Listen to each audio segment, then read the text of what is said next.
26. Before I tell you what we are going to do in Mexico in June, I want to tell you a story. It's a story that most of you in this room already know, but it's worth telling again because the ending has not been written yet. On 11 June 2010, at Soccer City in Johannesburg, South Africa kicked off the FIFA World Cup against Mexico.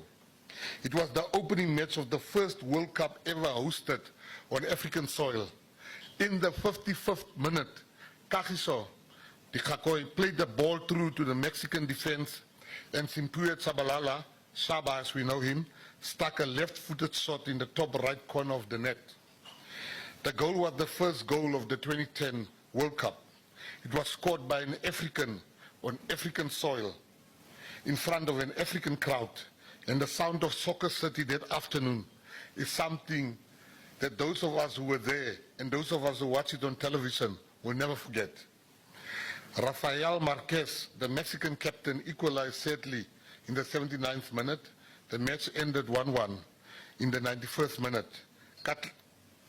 Katlego Mpela hit the post. We all remember where we were when that ball hit that post. Bafana later became the first host nation, through not the last, in World Cup history not to advance from the group stage. That's a fact and is part of history. It's also a wound that has not fully healed for our football.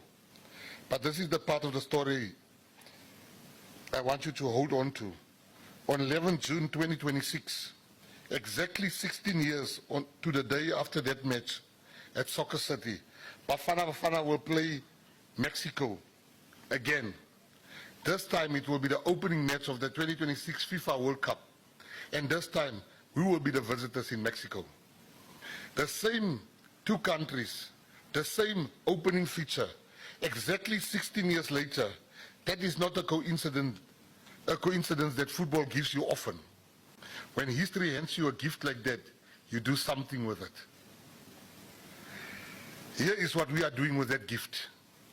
On 8 June 2026, 3 days before Bafana plays Mexico in the opening match, the legends of the 2010 Bafana squad are set to walk out onto a pitch in Pachuca, Mexico, and face the legends of the 2010 Mexican squad in a rematch.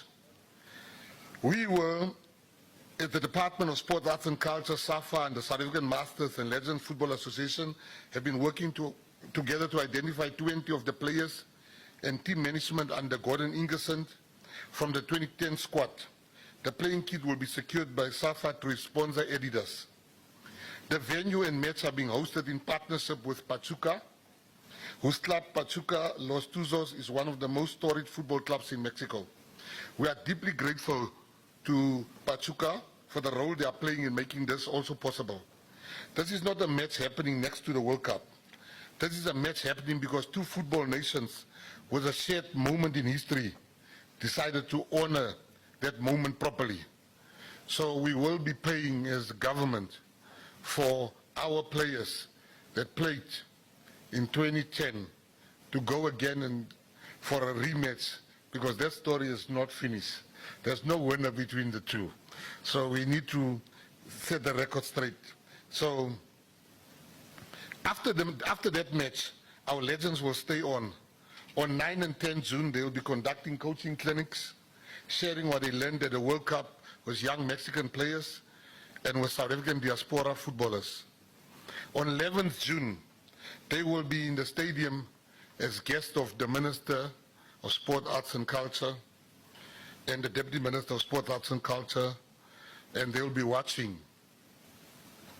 the new Bafana game, players playing.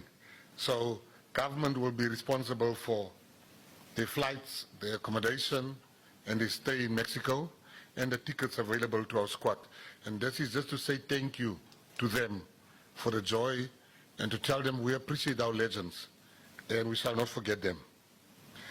To Saba and to Belén Kune, to the entire class of 2010, the country is not forgotten. And in June, neither will Mexico. Next point.